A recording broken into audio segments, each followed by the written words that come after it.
Noswaith a gyfeillion, a diolch yn fawr iawn am y croeso. Mae'n braf bob amser cael gwasanaethu yn eich bydd chi yma yng Nghathol Crwys. Gawn ni gychwyn yn haddoliad heno ag emyn 49. 49. Diolch i ti yr holl alluog ddiw am yr efengyl sanctaidd. Pan oedden ni mewn carchar tywyll di, roes ti'n oleini nefo. Waed yr hyfryd wawr ar led, goleued ddeiar lydan. Halleluia. Amen. 49.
Gawn ni gyd adrodd y gyffes feron ffydd.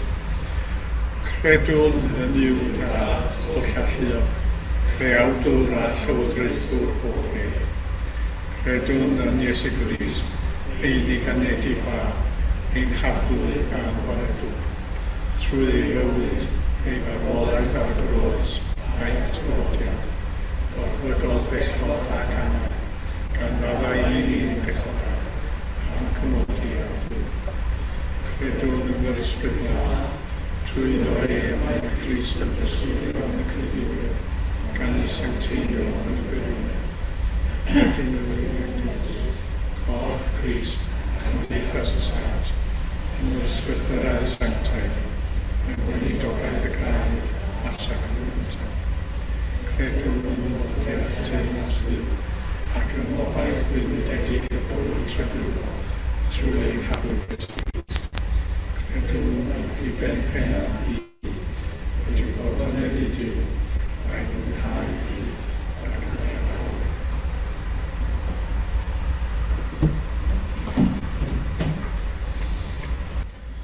Fe ddaw ein darlleniad heno o'r bregaeth ar y mynydd. A'r teitl yn y Beibl Cymraeg newydd ydy Gofal a Phryder. Am hynny rwy'n dweud wrth eich peidiwch â phryderu am eich bywyd, beth yw bwyta na i yfed, ac am eich corff, beth yw wisgo. Ond nid oes rhagor i fywyd rhywun na lluniaeth, a rhagor i'w gorff na dillad. Edrychwch ar adar yr awyr, nid ydynt yn hau nac yn medi, nac yn casglu i ysguboriau. Ac eto mae eich tad nefol yn ei bwydo. Ond nid ydych chwi yn llawer mwy gwerthfawr na hwy. Pryd un ohonoch chwi all ychwanegu 1 funud at ei oes, trwy bryderu.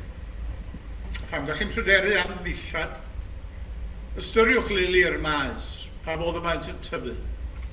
Nid ydynt yn llafurion ac yn nyddu, ond rwy'n dweud wrthych nid oedd gan hyd yn oed Solomon yn ei holl ogoniant. Wisg i'w chymharu ag un o'r rhain. Os yw Duw yn dilladu felly laswell y maes, sydd yno heddiw ac y bore yn cael ei daflu i'r ffwrn, ond nid llawer mwy o dillad a chwi o ychydig ffydd. Nid yw'ch felly a phryderu a dweud, be da ni'n mynd i fita, neu be da ni'n mynd i yfed, neu be da ni'n mynd i wisgo. Mae'ch tad nefol yn gwybod fod arnoch angen y pethau yna i gyd. Ond ceisiwch yn gyntaf deyrnas Dduw a'i gyfiawnder ef, a rhoi'r y pethau hyn i gyd yn ychwaneg i chwi. Peidiwch felly a phryderu am y fory, oherwydd fe fydd gan y fory ei bryder ei hun. Digon yw'r diwrnod, ei draffarth ei hun. Ni sydd yr archwyd y geiriau yna ar gwrando o'i air sanctaidd. A mae'n hynny nesaf ni'n seiliedig ar y darlleniad yna, 274. Ceisiwch yn gyntaf deyrnas ein Duw a'i gyfiawnder ef. A'r pethau hyn yn ychwaneg roer i chwi. Halleluia, halleluia. Ac yn y blaen, 274.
A mae gweddio yn medru bod yn beth anodd iawn i ni wneud ar brydiau o dad.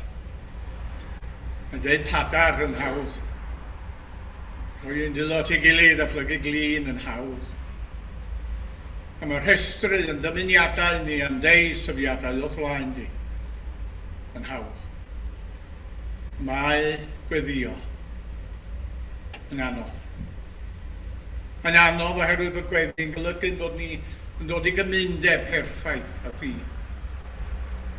A dyn ni'n gwybod o hir brofiad o dad, nad ydy hi ddim bob amser yn hawdd i ni diwnio i mewn i dy donfedd di.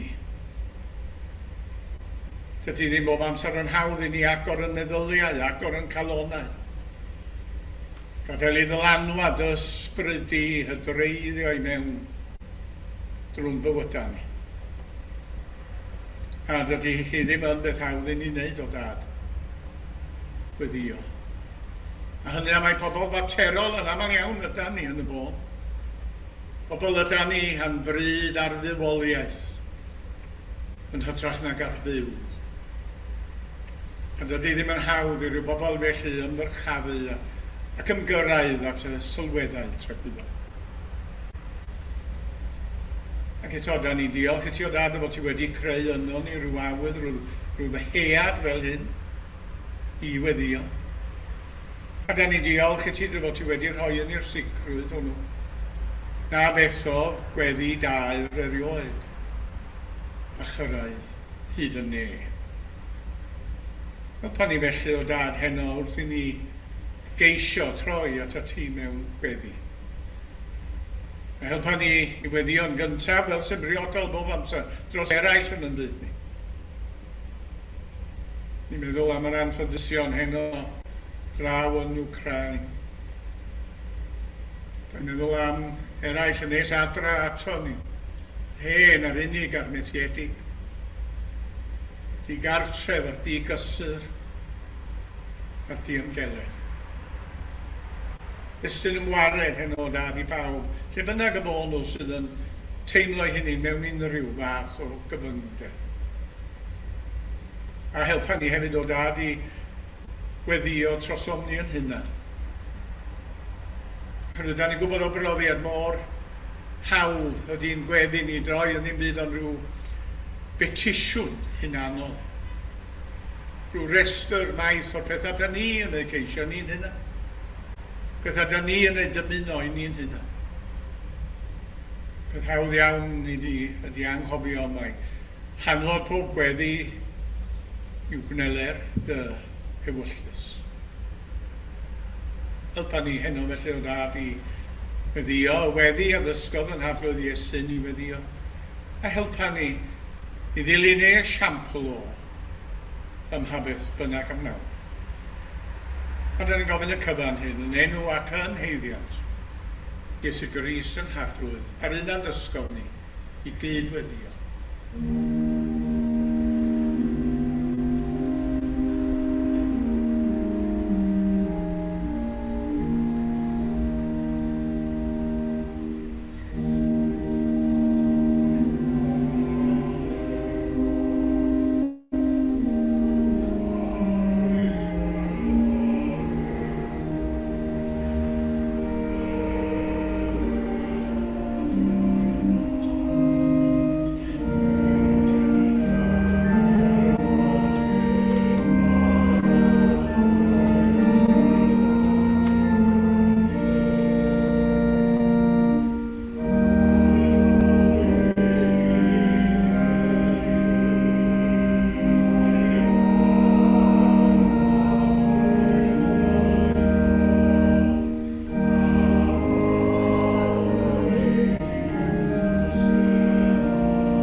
Barhau'n addoliad ag yn 600 ac 11. Beth yw'r tristwch sydd ar gerdded drwy ei eglwys dan y ne? Nid oes gelyn ar y ddeiar sydd â grym i'w drethu. Tawen ychwn yn ei fuddugoliaeth greg. Ac yn y blaen, 611.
Da ni'n troi at lyfr Genesis am yn testun heno.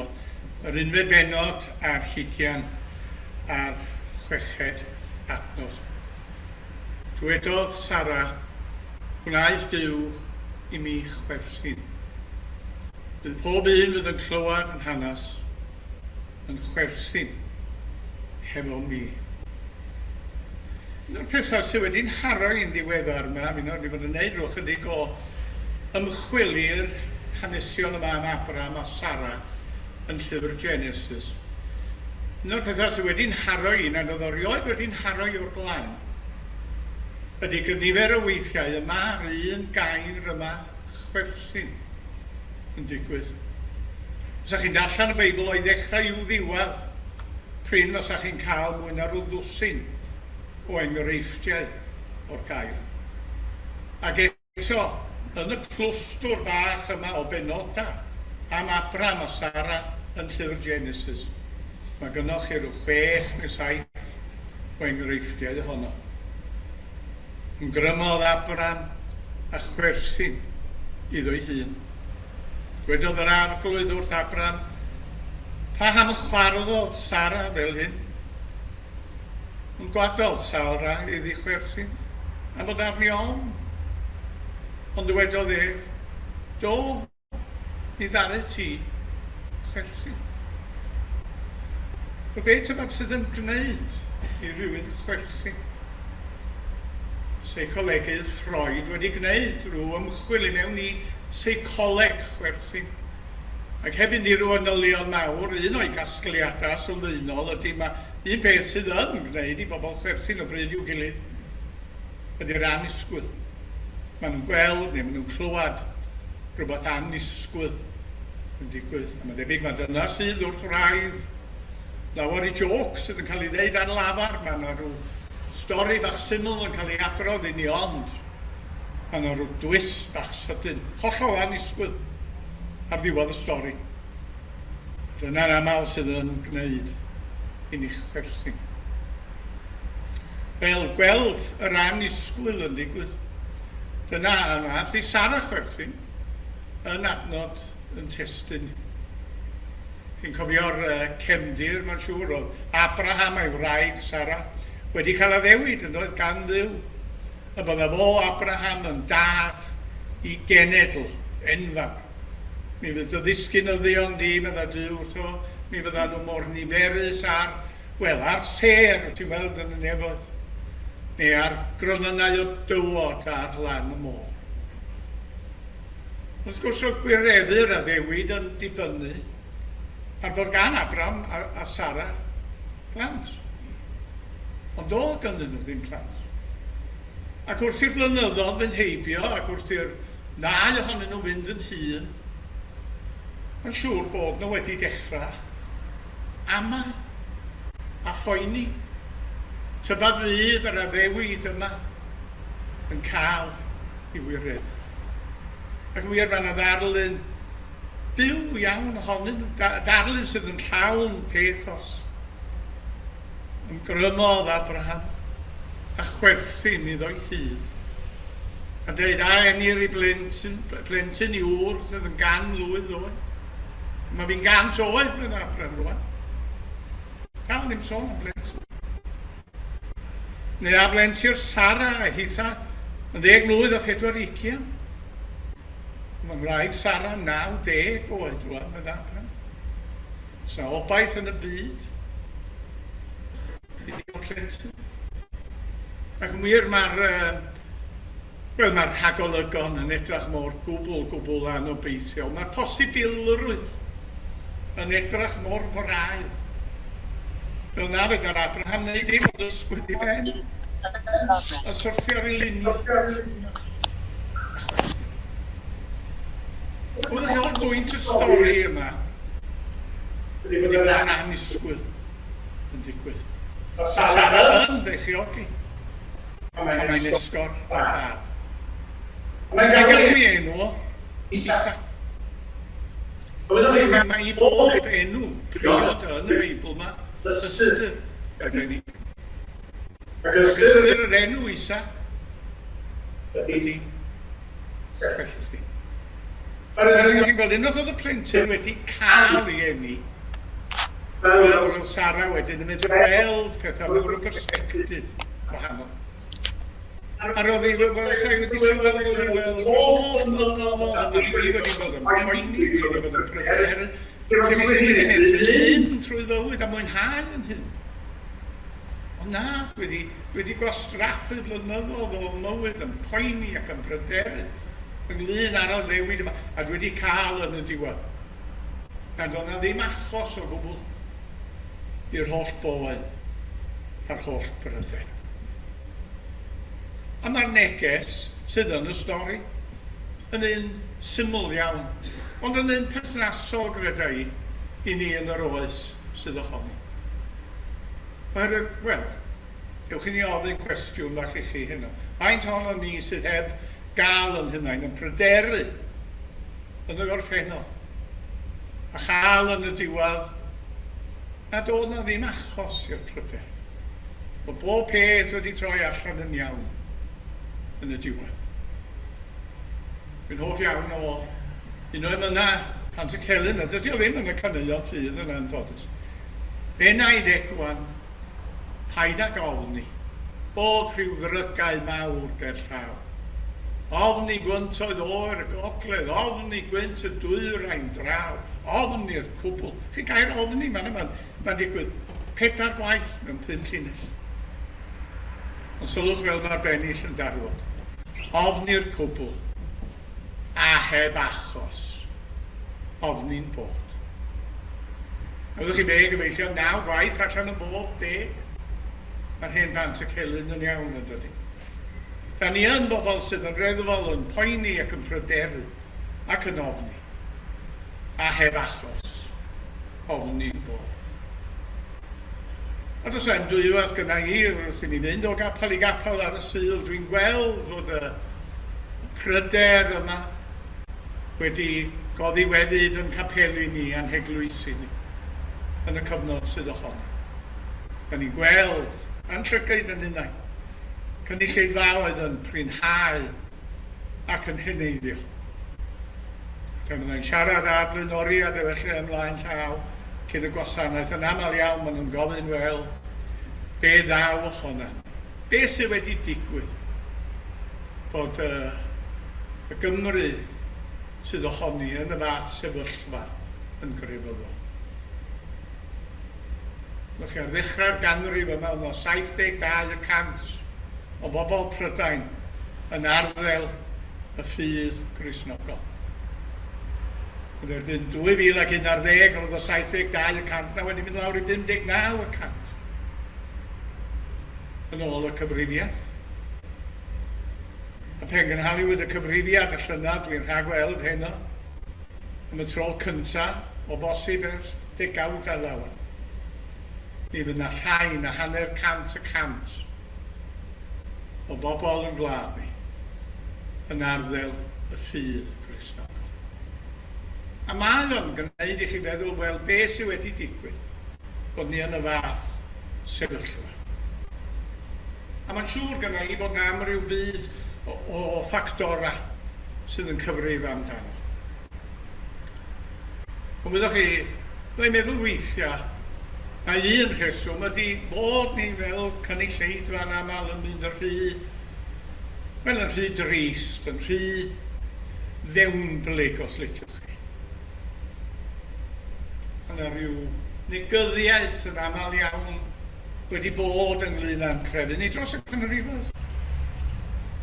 Pen ar y caneuon ffydd yma ddod allan, ond ni'n nifer o bobl oedd ganddyn nhw restr hir roedd yna. Oedden nhw'n bendant eisiau cael eu cynnwys yn y caneuon ffydd.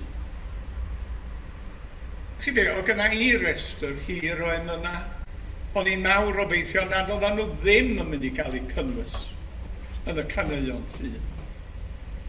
Ddylwch o ddifri am yr emyn yma. Un o'r cynulleidfaoedd ni yn Nghymru wedi bod yn ei canu am ddegawda a degawda. Beth sydd i mi yn y byd? Gorffrymderau mawr o hyd. Gelyn ar ôl gelyn sydd yn famgylchu nos a dydd. Ond mae'n rhaid i chi ofyn, y lle mae'r Efengyl yn fanna, dydwch. Lle mae llawenydd y gorfoledd o'r Efengyl yn y fanna. Siw bod ni gyd yn cofio, mae ystyr y gair Efengyl ydy newyddion da. Be dyn ni tueddu iawn cofio. Mae newyddion da o lawenydd mawr sydd yma. Dyna o bosib sydd wedi mynd ar goll rhywsut yn hoed fawr ni'r ymdeimlad yma o lawenydd ac o'r foled. A byddwch chi dim ond i ni ymdeimlo ar llawenydd yma, mae o'n anochel wedyn bod ni yn ei gyfryngu i eraill o'n cwmpas ni. O Sara ei hun wedi gweld hynny, dwi. Naeth Duw i mi chwerthu'n, medda hi, ond o pethau ddim yn gorffan yma, no. Bydd pob un fydd yn clywed yn hanes i yn chwerthu'n hefo ni. Mae ddwediad yn doedd yn Saesneg ys falw, laugh and the world laughs with you. A dyna di'r effaith mae ysbryd o lawenydd yn ei gael. Dydy llawenydd ac orfoledd ddim yn rhyw emosiwn fedrwch chi gadw yn hunanol i chi wrth hynna. Mae o'n emosiwn, mae o'n anochel bod chi'n i gyfryngu o'i eraill o'ch cwmpas chi. Bod o'n effeithio ar eraill. Dwi'n nhw'n darllen yn ddiweddar yma am bod y cyfnod Covid a meddwl am rhywbeth a'i wneud, a rhwng ail ddarllen llyfrau, oedden ni, efallai ddim wedi darllen nhw ers blynyddo, a dyma ail ddarllen rhai o nofela T. Rowland Hughes. Ond, wyddoch chi, allwn ni ddim o'i darllen nhw, chwaith heb feddwl am yr awdur. Oherwydd fel y gwyddoch chi, mae'n siŵr bydd Rowland Hughes yn diodda, yn enbyd o afiechyd corfforol. Fo, medda Ar Williams Parry yn fo oedd y dewraf o'n hawduron. Ac eto, dyma chi ddyn oedd o'n medru peri'r genedl. Chwerthin. Chwerthin wrth ddarllen am droion trwstan William Jones. Chwerthin wrth ddarllen am hyn ta helynt gwerthu'r mangl. Chi'n cofio yn o law i law? Dyna yn hynna dosturi yn fanno. Dyna oedd ei ffordd o'r chlygyr anawstera yn ei fywyd ei hun. Drwy edrach ar yr ochr bositif i bethau.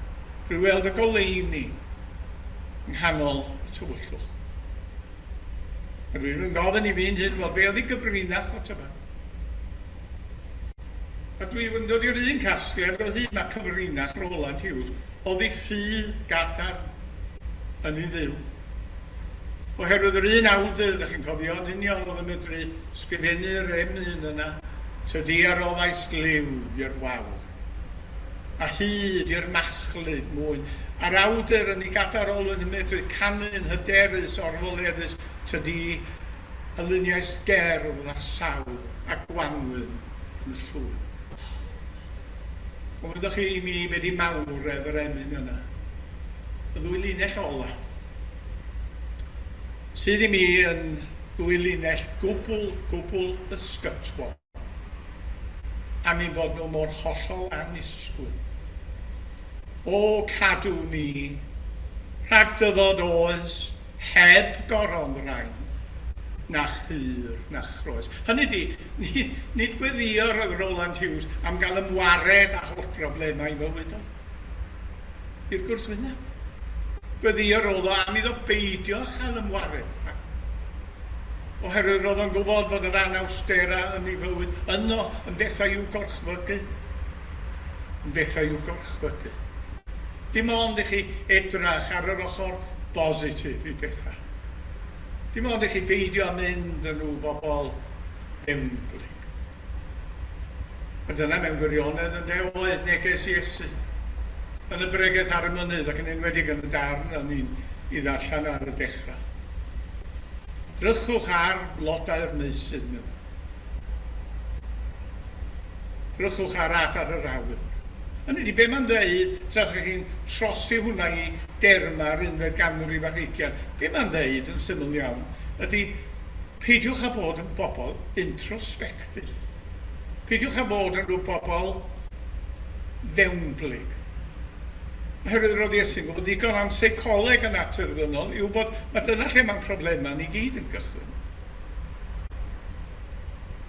Roedd Iesu'n gwybod unwaith da chi yn gwneud rhywbeth y tu allan i'r hen hunan yma yn ganolbwynt eich sylw, yn ffocws eich sylw. Adar yr awyr, blodau'r meysydd, beth bynnag liciwch chi. Ond gwnewch rhywbeth y tu allan i'r hen hunan yma yn ganolbwynt ac yn ffocws eich sylw. A mi gewch chi'ch rhyddhau wedyn o'r pryder ac o'r gofid ynglyn â'r dyfodol. Fel na mae o'n gorffen yn digon i'r diwrnod meddwl ei draffarth ei hun. Peidiwch a phryderu am y dyfodol, am y ffordd. A diolch os gynnau lle da chi'n edrach yn y meddwl. Gewch chi ddim neges symlach na hynny. Gewch chi ddim neges cliriach na hynny. Ydych un o'n hoff benodau i yn yr Hen Testament. Mae'n benod yn llyfr y Diarhebion. Y benod ola un fel mae'n digwydd. A mae'n benod arbennig iawn yn yr Hen Testament, oherwydd fel y gwyddoch chi, mae'n siŵr mae'r Hen Testament yn rhywle patriarchaidd iawn. Mae'r pwyslais i gyd a be mae'r dynion yn ei wneud yn y gymdeithas. Ac eto, yn y benod ola o lyfr y Diarhebion, mae gynnwch chi benod bron, benod gyfan, sydd yn gwneud dim byd ond yn clodfori rôl y ferch yn y gymdeithas. Mae'n gweithio'n dawel, yn gydwybodol ac yn ddiwyd medda'r Penod. Mae'n gwybod am bob peth sydd yn digwydd yn ei thŷ.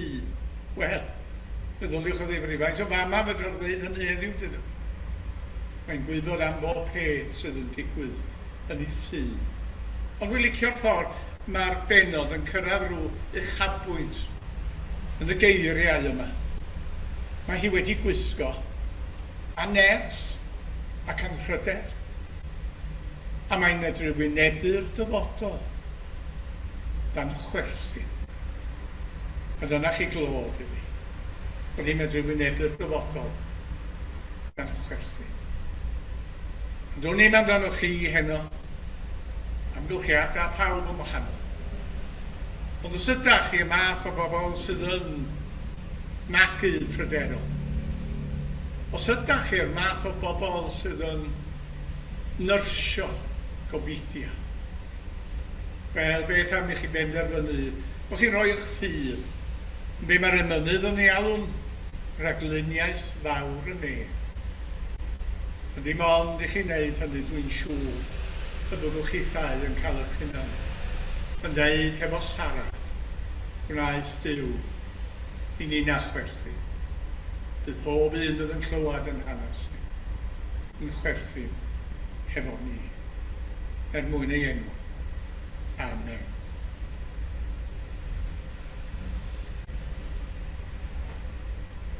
Gawn ni ganu derfynu yn 308. 308. Newyddion braf a ddaeth i'n dro, chwy heiddant gael ei dwyn ar go. Mae'r Iesu wedi cario'r dydd, rhaid carcharorion fynd yn rhydd. O llawen hawn, cyd lawen hawn, am ddyfod Iesu Crwys dim byd. Ef ei yw'r gair, Duw cariad yw, ef ei yw'r gobaith i ni gyd. Hallelujah, llawen hawn, cyd lawen hawn, am ddyfod Iesu Crwys dim byd. Ac yn y blaen, 308.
glas ein hadroedd Iesu Grist a chariad Duw a chymdeithas yr ysbryd glân fod gyda ni oll.